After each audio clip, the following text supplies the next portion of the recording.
that he or she has been sexually abused by someone.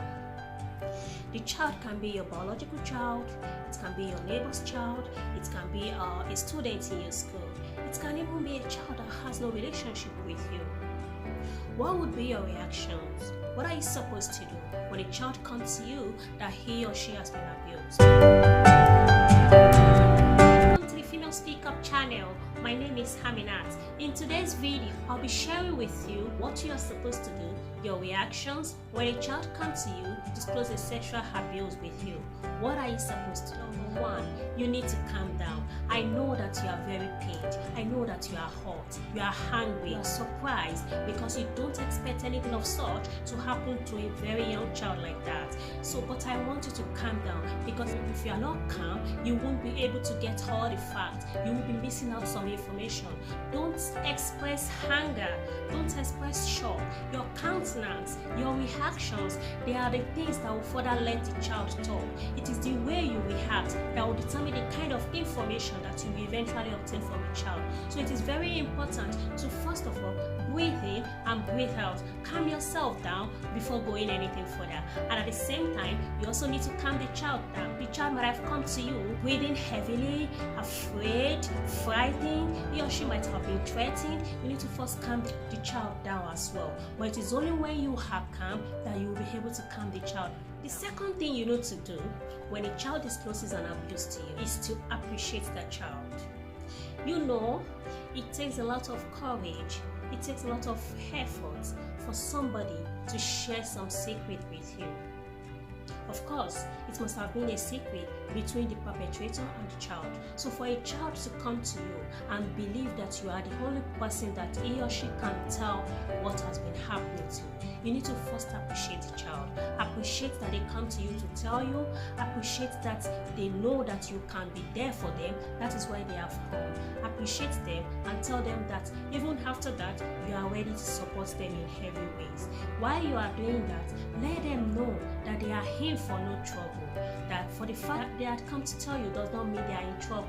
They are not in any further trouble. You need to emphasize that telling you does not mean they are in any trouble. But appreciation will make them come by that time if anything of such. You need to listen attentively, in the sense that you don't put words in the mouth of the child. You don't probe. You allow the child to talk, because it is when you are able to listen attentively and listen to what the child is saying, that is when you will be able to establish who has done the act. Where has the act taken place? When was the act perpetrated? And what exactly happened? If there is a witness, the child will be able to say. But you shouldn't be in a position to probe the child. It is not a part of your job to investigate anything. You should allow the child to talk, you should listen attentively, but while you are doing that, ensure that you are picking relevant information. Number 4, I know this is often difficult to do, but when a child is talking to you, don't be quick to tell the child that you are not going to tell anybody further.